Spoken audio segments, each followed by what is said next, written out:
Este Dios ng Supreme Leader ng Iran na si Ayatollah Ali Khamenei, huwag magpakita ng awa sa Israel.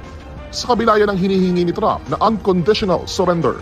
Payag niyang umiksi na ang pasensya ng Amerika at kontrolado raw ng Amerika ang airspace ng Iran.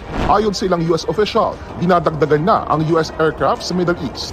Tiniyak din niyang matinding pagganti sa anyay teroristang Zionist regime at hindi anya sila magpapakita ng awa sa mga umano'y Zionists. رژیم صهیونیستی اشتباه بزرگی کرد. ما آماده هستند. Habang ang alitan sa pagitan ng Iran at Israel ay patuloy na lumalala, marami ang nag-aalala tungkol sa epekto nito sa mga overseas Filipino workers, OFWs, na nasa rehiyon. Ano ang kalagayan ng mga kababayan natin ngayon na naipit sa digmaan? Ilan na ang mga casualty sa mga palitan ng mga missile na ito? At may posibilidad nga bang magdulot ng isang nuklear na digmaan ang patuloy na tensyon? Yan ang ating aalamin.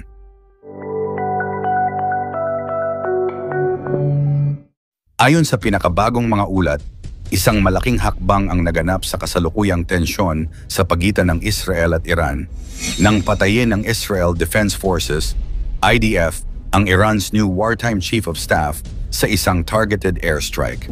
Ang mataas na opisyal na ito ay may malaking papel sa mga operasyon ng Iranian military, particular na sa mga estratehiya ng Islamic Revolutionary Guard Corps, IRGC.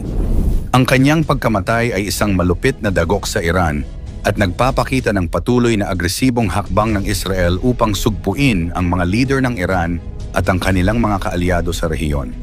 Ang operasyon ng IDF ay bahagi ng isang mas malawak na kampanya laban sa mga Iranian military targets na itinuring na banta sa seguridad ng Israel. Iniiwasan ng Israel ang mga direct na atake mula sa Iran, ngunit patuloy nitong tinutugis ang mga operasyon ng IRGC at mga militanteng grupong nakabase sa Syria, Lebanon at Gaza na pinapalakas ng Iran. Sa kabilang banda, ang Iran ay mabilis na naglabas ng mga pahayag ng galit at banta ng paghihiganti na nagpapataas pa ng tensyon sa rehiyon at posibleng magdulot ng mas malawak na labanan. Sa kasalukuyan, ang mga casualties mula sa mga palitan ng missiles ay patuloy na tumataas. Sa Israel, may mga ulat ng mga nasawi at nasugatang mga civilian at sundalo mula sa mga atake ng Hamas at iba pang militanteng grupo. Sa kabilang banda, ang Iran ay nakakaranas din ng mga pag-atake sa mga puwersa nitong militar at mga lugar na pinagtataguan ng kanilang mga armas. Kasama sa mga casualty, ang ilang mga leader ng mga paramilitary groups at Hezbollah na may malalim na ugnayan sa Iran. Ang sitwasyon ay nagiging mas delikado lalo na't may mga ulat din ng Pilipinong na nadamay sa mga pag-atake sa Israel. Patuloy ang pagsisikap ng gobyerno ng Pilipinas na matulungan ang mga nasaktan at repatriate ang mga OFW na nasa peligro. Habang tumataas ang tensyon, ang buong mundo ay nagmamasid at umaasa na ang diplomatikong solusyon ay magtatagumpay upang maiwasan ang isang mas malawak na digmaan, kabilang na ang mga posibleng epekto nito sa mga global na merkado at seguridad, kasalukuyang sitwasyon at palitan ng mga missiles. Ayon sa pinakahuling ulat, ang Israel at Iran ay patuloy na nagkakaroon ng matinding palitan ng mga missile at airstrikes na nagdulot ng malaking bilang ng casualties sa magkabilang panig. Mula noong Biyernes, June 13, 2025, narito ang mga pinakabagong bilang ng mga nasawi at nasaktan. Sa Israel, nasawi ang mahigit 200 Israeli civilians ang nasawi mula sa mga rocket attacks at missile strikes mula sa mga grupong kaalyado ng Iran tulad ng Hamas at Hezbollah. 40 Israeli soldiers rin ang nasawi sa mga operasyon laban sa mga militanteng grupo na tumutulig sa Israel mula sa Gaza at Lebanon. 700 Israelis ang nasugatan sa mga airstrikes, kabilang na ang mga civilian at sundalo.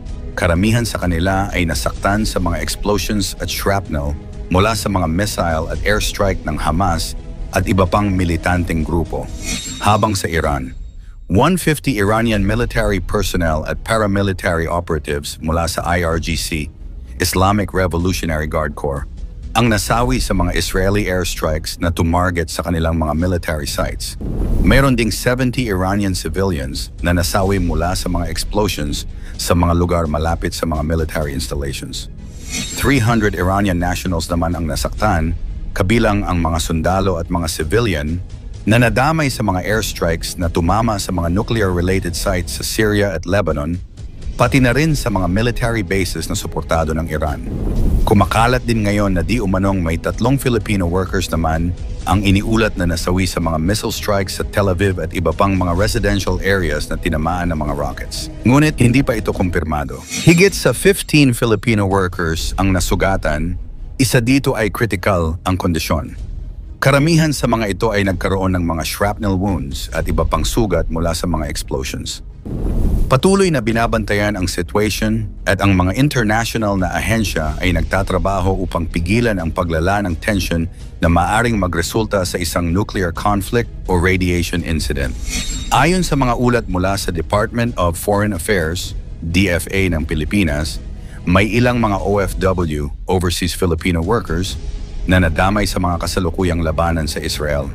Habang ang mga Filipino ay nagtatrabaho sa mga sektor ng kalusugan, edukasyon at agrikultura sa Israel, ang mga operasyon ng militar at ang palitan ng missiles ay nagdulot ng pagkakasugat at pagkamatay sa ilang mga OFWs. Sa kasalukuyan, walang eksaktong bilang na ibinibigay ang DFA, ngunit may mga naitalang mga Filipino casualties at patuloy ang repatriation efforts ng gobyerno upang matulungan ang mga naapektuhang OFWs. Pagtatasa ng kalagayan. Sino ang lamang at sino ang lugi? Sa kasalukuyan, ang Israel ay nananatiling may kalamangan sa technical at estratehikong aspeto ng laban. Sa kanilang superior air force at advanced na mga sistema ng depensa, kabilang ang Iron Dome, nagagawa nilang protektahan ang kanilang mga mamamayan mula sa mga missile attacks. Gayunpaman, ang mga atake mula sa Hamas at Hezbollah ay nagiging sanhi ng pagtaas ng mga casualty at ang moral ng Israel ay patuloy na tinutukso ng mga insidente ng pagpatay sa mga leader ng militar at mga sibilyan. Samantalang ang Iran, bagamat hindi direktang kasali sa mga labanan, ay patuloy na nagbibigay ng suporta sa mga militanteng grupo na nagpapahina sa Israel at nagdudulot ng paglawak ng alitan.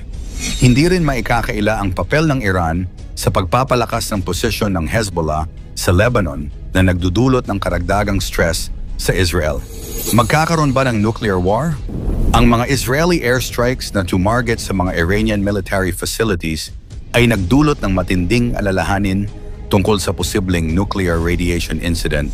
Ngunit hindi ito nangangahulugang agad na magkakaroon ng nuclear war. Ang mga strike ng Israel na tinamaan ang mga nuclear-related sites ng Iran ay nagpapakita ng patuloy na pagsusumikap ng Israel na pigilan ang nuclear ambitions ng Iran.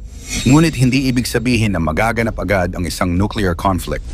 Ang Israel at Iran ay parehong may nuclear-related capabilities at isang nuclear arms race ang maaaring mangyari kung magpapatuloy ang tension. Ang Israel ay may mga nuclear weapons, ngunit hindi nila ito kinikilala ng opisyal. Ang Iran, sa kabilang banda, ay patuloy na nagsasagawa ng mga hakbang upang makamit ang nuclear weapons capability, ngunit may mga ulat na nagsasabing ang kanilang nuclear program ay para sa peaceful purposes lamang. Bagaman may mga takot na maaaring magdulot ang sitwasyon ng isang nuclear disaster, hindi pa rin tiyak na magiging isang full-scale nuclear war ito. Ang global diplomacy at ang mga hakbang ng mga international na organisasyon ang magsusustento ng paglutas ng tensyon bago pa ito magresulta sa isang malaking digmaan. Gayunpaman, ang banta ng nuclear radiation incident ay isang seryosong usapin at patuloy itong binabantayan ng mga eksperto at mga international na organisasyon.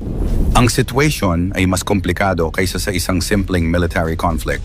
Ito ay may malalim na epekto hindi lamang sa Israel at Iran, kundi sa buong Middle East at sa global security.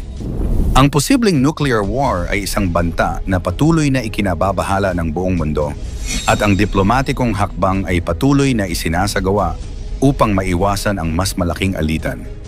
Ang sitwasyong ito ay patuloy na binabantayan at ang mga susunod na kaganapan ay magiging mahalaga sa paghubog ng geopolitical na landscape ng gitnang silangan sa mga darating na buwan.